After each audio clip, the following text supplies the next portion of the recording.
Hi, Jonathan. How are you doing? I'm keeping the whiteboard open so it just makes things easier.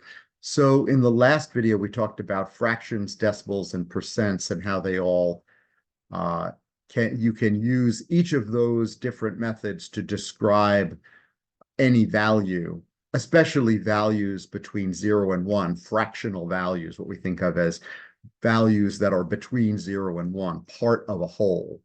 And the main thing I want to do in this video is show you that decimals and percents are very related. So you already know, I think we already said that 50% is equivalent to 0.5. And then I can add that zero on afterwards again. So you see that if I just keep this to two, exactly two places, the 50 and the 50 match perfectly with little changes, either put in a decimal point or put in a percent sign. And that works the same for 25%, which we already worked on, 0.25. And it works the same for 10%. Again, if I just add that trailing zero, which doesn't have to be added, we see we have two places here. There's always two decimal places, and that's not a coincidence. We said that 1% is equal to 0.01. And again, here that zero, this particular zero is very important, that zero between the decimal point and the one. We really do have to have that. I could have stated this equivalently as 0.1 or 0.5, but this absolutely positively, we have to have this zero here. This is a place holding zero, which is important in whole numbers, and it's also important in decimals. And now, what is the connection between these two? I think I'll try to shrink this up. Let's see if we can. No, that's not working. Here we go. This about that. That's the stuff from the last video. Let's see. Okay. How about this? How about that size? Does that work? Okay. So decimals and percents can be they could be expressed, that you could express a decimal as a percent very easily and vice versa. So let's take a decimal like, for example, 0.37. And how do you think that would be represented as a percent given all of the other information before? If you said 37%, you would be right. And then if I said, what about 55%?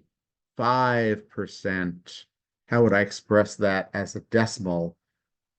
I would express that as 0.55. And so you could take any percent that has two digits, and you can simply express it as a decimal using a decimal point and those same two digits, with or without this zero, because these zeros are not strictly necessary. But as I said in one of the earlier videos, I like to put them in because then you make absolutely sure that this little decimal point, sometimes if it's a little smaller than that, will be seen. So if I were to say 84 or 0.84, I would express that as 84%. And if I were to give you 79%, you could express that as 0.79. And again, just as long as there are always two digits, this is very simple. What about if I said 6%? I could express that as 0.06. I absolutely have to have two digits. And so in this case, if you want to be sort of strict about it, we could say, I'm going to add this leading zero, introduce that here, which isn't strictly necessary, but it is very necessary here. And in contrast, what about 60%? Here, 60%, well, this zero is absolutely needed in the percent, or else it's not going to look like the number 60. But then when I get around to expressing it as a decimal, I could call this either 0.6 or 0.60. This 0 is not strictly necessary. So to be clear, I could potentially cross that out and I'm still left with a good value. I could also cross this out and I'd still be left with a good value here, something that you can read and makes mathematical sense. But as for these other zeros, and of course, as I said, we could really get rid of these. If your teacher doesn't like them, don't write them. But I like them. I just think they make things real clear, but they're not strictly necessary when you're dealing with percents. When you're dealing with decimals. Okay. And hopefully that's enough. That's a beginning of how to translate two-digit percents to decimals and vice versa.